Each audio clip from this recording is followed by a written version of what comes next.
बिस्मिल्लाहिर्रहमानिर्रहीम। आज इमरान खान साहब की ज़मानत की दरख्वास्त पर इस्लामाबाद हाई कोर्ट में समाअत है और उम्मीद करते हैं कि जल्दी से जल्दी इस दरख्वास्त पर फैसला होगा।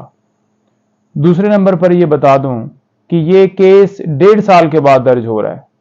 और इस FIR के अंदर इतनी गलतियां, इतनी चीज़ें नज़र आई हैं दौरान प्रोसीडिंग्स जो कि वाज़ह कर रही हैं कि किस तरह ये एक मेलाफाइडी है सरकार की और एक बोगस झूठा मुकदमा बनाया गया है, जो कि पूरी दुनिया ने देखा कि कोई ऐसी एविडेंस, कोई ऐसे शवाहिद किसी तरह से लीगली तौर पर ये साबित नहीं कर पाए कि ये मुकदमा जो है ये सच्चा है। किसी तरह से सरकार जो है अपनी तरफ से आर्गूमेंट्स देते हुए कोई शवाहिद, कोई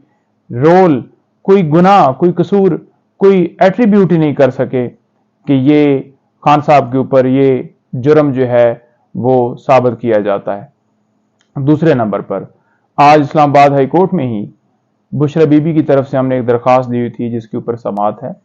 और उस दरख्वास्त में हमने बेसिकली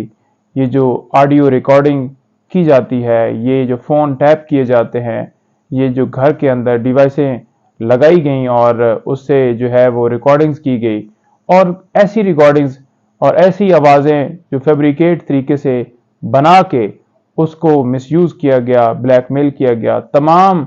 ऐसी बातों को, तमाम ऐसी प्रोसीडिंग्स को, तमाम ऐसे कंडक्ट्स को हमने इस्लामाबाद हाई कोर्ट में चैलेंज किया है, जिसमें हमने ये इस्तदा की है कि ये तमाम कार्रवाइयाँ जो हैं इनको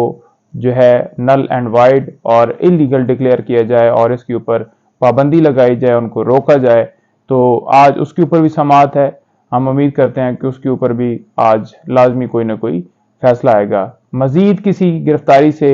रोकने के हवाले से हमारी दरख्वास्तें जो हैं वो पेंडिंग हैं और हम इस्तदा करते हैं कि उनके ऊपर भी जो है वो समाअत हो और खान साहब की किसी भी मुकदमे में उनको गिरफ्तार करने से रोका जाना चाहिए। बहुत शुक्रिया, थैंक यू।